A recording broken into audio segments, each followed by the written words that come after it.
ঢাকা বিশ্ববিদ্যালয়ের শিক্ষার্থী ও ছাত্রদল নেতা শাহরিয়ার আলম সাম্য হত্যার ঘটনায় গ্রেপ্তারকৃত ৩ জনের বিরুদ্ধে ৬ দিন করে পুলিশ রিমান্ড মঞ্জুর করেছে আদালত।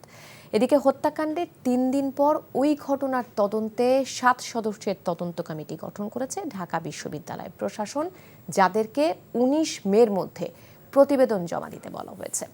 বিকেলে বিশ্ববিদ্যালয় কর্তৃপক্ষের সাথে এক বৈঠক শেষে ডিএমপি কমিশনার শেখ মোহাম্মদ সাজ্জাদ আলী বলেছেন, ৭ দিনের মধ্যে সাম্য হত্যার রহস্য উদ্ঘাটন করা হবে। আবির আহমেদের রিপোর্ট।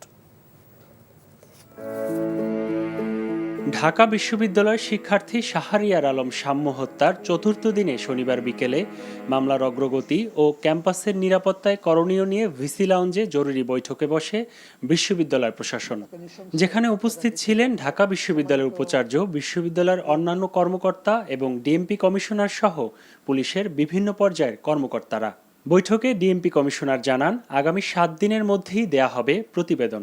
এক সপ্তাহের মধ্যে এটা উদ্ঘাটিত হবে এবং আমরা চার্জশিট দিয়ে দ্রুততম সময়ে বিচারের জন্য বিশেষ ট্রাইব্যুনালে বিচার করে সর্বোচ্চ শাস্তির ব্যবস্থা গ্রহণের জন্য সকল ব্যবস্থা নেব। 12 জনকে এখন পর্যন্ত ধরেছি বিভিন্ন সময়, যেমন আমাদেরকে তো সবসময় এখন পুলিশ দেওয়া আছে, ওখানে আনসারের পাশাপাশি পুলিশ আছে, পুলিশ থাকবে। ঘটনার তদন্তে ৭ সদস্যের তদন্ত কমিটি গঠন করেছে ঢাকা বিশ্ববিদ্যালয় প্রশাসন। বিশ্ববিদ্যালয়ে বহিরাগতদের প্রবেশ নিয়ন্ত্রণ ও ক্যাম্পাসের জন্য আলাদা পুলিশ নিশ্চিতে আলোচনা চলছে বলেও জানায় বিশ্ববিদ্যালয় কর্তৃপক্ষ।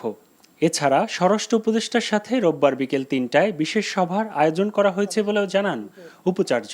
সম্মানিত ডিন, কলা অনুষদের নেতৃত্বে আমরা একটি শক্তিশালী ৭ সদস্য বিশিষ্ট কমিটি করে দিয়েছি। তারা পূর্ণোদ্যমে কাজ করছেন এবং আশা করছি যে তারা আগামী ১৯ তারিখের মধ্যেই একটি রিপোর্ট, তারা প্রাথমিক রিপোর্ট দিতে পারবেন। এদিকে শনিবার সন্ধ্যায় ঢাকা বিশ্ববিদ্যালয়ের শিক্ষার্থী সাম্যর স্মরণে রাজু ভাস্কর্যের সামনে মোমবাতি প্রজ্বলন করেছে বিশ্ববিদ্যালয়ের শিক্ষক ও শিক্ষার্থীরা। তারা দ্রুত সাম্য হত্যার বিচার ও বিশ্ববিদ্যালয় নিরাপত্তার দাবি জানান। Abir Ahmed, NTV news, Dhaka.